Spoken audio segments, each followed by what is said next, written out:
Assalamu alaikum dostlar. Бүгүнкү биздин видеодо биз дүйнөлүк деңгээлде өзүнүн эмгеги менен таанылган эксперт жөнүндө сөз кылмакчыбыз. Доктор Брюс Лифтон клеткаларды изилдеп жана адамдарга бир канча кеңешин калтырып өткөн. Анын кеңешин колдонуу менен биз ооруларды алдын алып жана оорубаганга үйрөнөбүз. Кыскача айтканда, бул видео сизди оорубаганга үйрөтөт. Ушул видеону көргөндөн кийин оорубайм деп максат коюңуз. Доктор Брюс Лифтон адамдын клеткаларын жана жалпы организмди изилдеп таанылган. Алгач биз түшүнүшүбүз керек. Бардык оору дарттар азыр да биздин организмде клеткалар менен жүрүшөт. Ар бир адамдын канын текшерсек, оорунун бар экендигине ынанабыз. Бирок эмне үчүн биз азыр куландан соо жүрөбүз? Жооп. Биздин иммундук системабыз жакшы иштейт. Демек, иммундук системабыздан бардык оору көз карандыбы? Ден соолук чың болуш үчүн иммундук система кандай роль ойнойт деген суроого тереңдеп ой жүгүртүп көрөлү.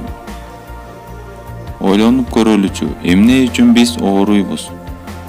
Оюңузду комментарийге калтырып, оюңуз менен бөлүшүңүз. Эң эле маанилүү себептеринин бири бул стресс. Азыр мен силерге стресс клеткаларыбызга кандай таасир этет, анан адамга кандай иштээрин көрөбүз. Качан биз стресске кабылган учурда биздин денебиз кандайдыр бир деңгээлде токсиндүү болуп калат. Ошонун негизинде биздин клеткаларыбыз өсүп өнүгүүсү токтоп, ыңгайлуу шарт түзүлбөсө, ошол бойдон тура берет. Өзүңүздөр билгендей, биздин денебиз 50 миллиарддаган клеткадан турат. Демек, биздин клеткаларыбыздын жакшы иштебеши биздин организмге дагы өз кебергесин тийгизбей койбойт. Доктор Лифтон өзүнүн экспериментинде бир клетканын жанына тамак койгон, экинчисине токсин койгон. Жыйынтыгында биринчи тамакты көздөй кыймылдаган, ал эми экинчи клетка токсинден качкан. Демек, клеткалар ыңгайлуу учур болсо, ошону көздөй кучагын жайып, ошону көздөй умтулат. Тескерисинче, эгерде клетканын чөйрөсүндө начар болгон болсо, ал чөйрөдөн качат. Бирок клеткаларыбыздын өзгөчөлүгү ал өсөт же нейтралдуу тура берет. Эч кимге тийишпейт. Клеткалар позитивдүү сигналды көздөй гана кыймылдайт өсүш үчүн. Алар ушундай сигналдарга тартылат. Бирок негативдүү сигналдардын куйругун түйүп качат да нейтралдуу бойдон калууну туура көрөт. Бирок кандай шарттар бизди ооруга жетелейт? Биздин мээбиз чөйрөнү изилдейт. Эгер чөйрө кооптуу, коркунуч туудура турган болсо, мээ клеткаларга эскертүүчү сигнал берет. Бул системаны гипоталамус башкарат. Ал кайра гипофизге сигнал берет. Гипофиз баш мээнин негизги бөлүгү. Ал 50 триллион клеткага сигнал берет. Эгерде клеткалардын чөйрөсү кооптуу болсо, сигнал бөйрөк бездерге келет да ал эми бездер организмге сак бол деген эскертүүчү абалга даярдайт. Биздин мээбиз бардык мүчөлөрдүн иштөө функциясын башкарат.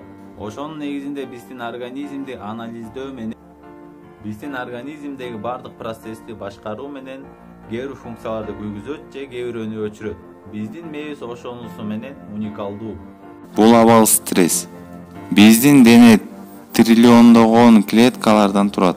Эгер ошол клеткалардын коргонуу абалга өтсө, организм коргонуу максатын нейтралдуу тура берет. Башта айткандай, клеткалар өсүп өнүгөт же коргонуп тура берет. Өзүңүздөр билгендей, адам өзү байкабаса дагы биздин организмге өсүп өнүп турган жаңы күчтүү клеткалар абадай керек. Анткени миллиарддаган клеткалар дайыма өлүп, кайра жаңы клеткалар пайда болушу керек. Жада калса, ар бир 3 күн сайын ашказандын бети өзгөрүп турат. Мисалы, химиотерапия ушунчалык коркунучтуу, анткени ал рак клеткаларын жана жакшы клеткаларды да жок кылат. Ал айырмалабайт. Ошон үчүн химия алган кишилер ашказаны жакшы иштебейт. Анткени клеткалардын эң көп саны ашказанда. Чачы түшөт жана териси өзүнүн организмдин функциясын жакшы аткарбайт. Эгер сиз стресстин үстүндө дайыма жүрсөңүз, бөйрөк бездер стресс гормондорун бөлүп чыгарып, коргонуу абалды жандырат. Ошон үчүн сиз ооруйсуз. Анткени клеткалар нормалдуу түрдө иштебей калат. Дагы бир стрессинин негизги жана маанилүү фактору. Качан сигнал гипоталамустун гипофизге, анан бөйрөк безерине келгенде организм стресс гормондорун бөлүп чыгарып, ашказандагы канды мүчөлөрүбүзгө жөнөтөт. Ашказандагы кан тамырларды бүтөп калат. Стресс гормонунун негизги максаты бардык энергияны колу бутубузга жөнөтүп, качканга жана коргонгонго даярдайт. Ошон үчүн коргонуу функциясын гана иштетип, башка функцияны өчүрүп салат. Ошону менен иммундук системаны да өчүрөт. Эмнеге десеңиз, сиздин артыңыздан арстан кууса, сенин кандай оору менен ооруганың мааниге ээ эмес. Жада калса ооруган жериңди унутасың. Аман калуу үчүн качасың же бир нерсеге чыга качасың. Ошон үчүн биздин бардык энергия колу бутубузга берилет. Сизде мындай учурлар болду беле? Качан сиз бир нерседен катты корккондо өзүңүз көтөрө албаган оор нерсени оңой эле көтөрүп, же болбосо бийик тосмодон оңой эле аттап кеткен учурлар болгон болсо, комментарийге жазып бөлүшүңүз, чогуу күлөлү. Мындай күлкүмүштүү учурлар көп эле адамда болгон болсо керек. Эң эле кызыктуусу, азыркы учурда да биздин денебизде бардык оорунун клеткалары бар. Эгерде кандын анализин тапшырсак, биздин канда вирус, бактерия, паразиттер толтура болот. Ушул жерден биз эмнеге оорубай эле деген суроого пайда болот.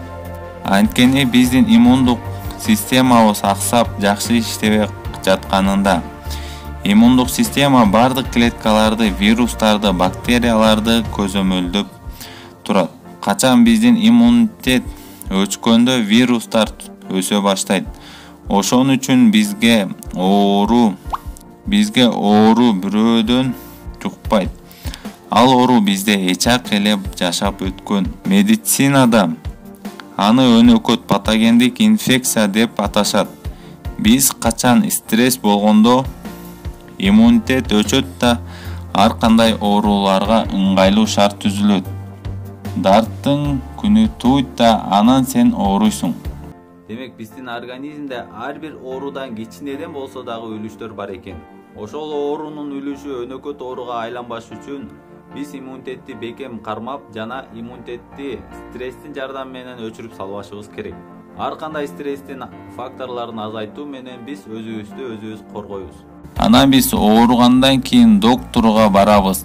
Ал ооруну жок кылуу үчүн таблеткаларды жазат. Көпчүлүк учурда дарылардын да эффективдүүлүгү бар. Бирок чыныгы көйгөй бул эмес.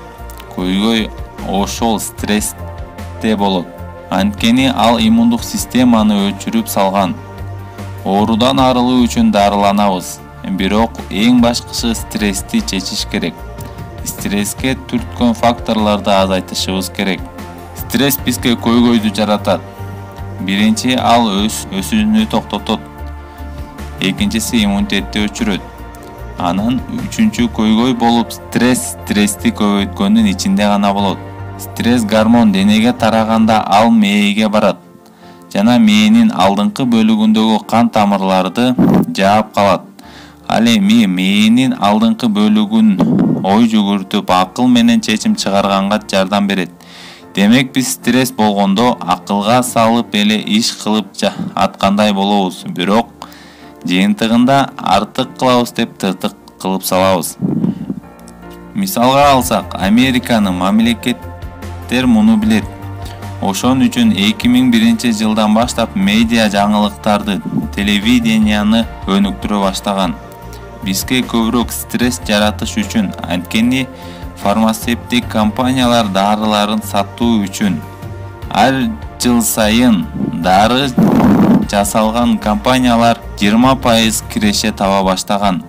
Ошентип 5 жылдын ичинде алар 100% кирешенин таблетка сатуу менен гана табышкан. Ооба, бул дагы чоң бизнес экен. Урматтуу достор, ден соолукта жана сак саламатта жашагыңыз келсе, бир канча негизги факторлорду биргелештириш керек. Туура тамактануу, стресстен арылуу, спорт менен машыгуу, оптимист адамдар менен баарылашуу, жана дагы алдыга максат коюп, ошого жетүү үчүн илим алуу. Ушул видео жакса лайк басыңыз, комментарийге жазыңыз, дагы катталганды унутпаңыз.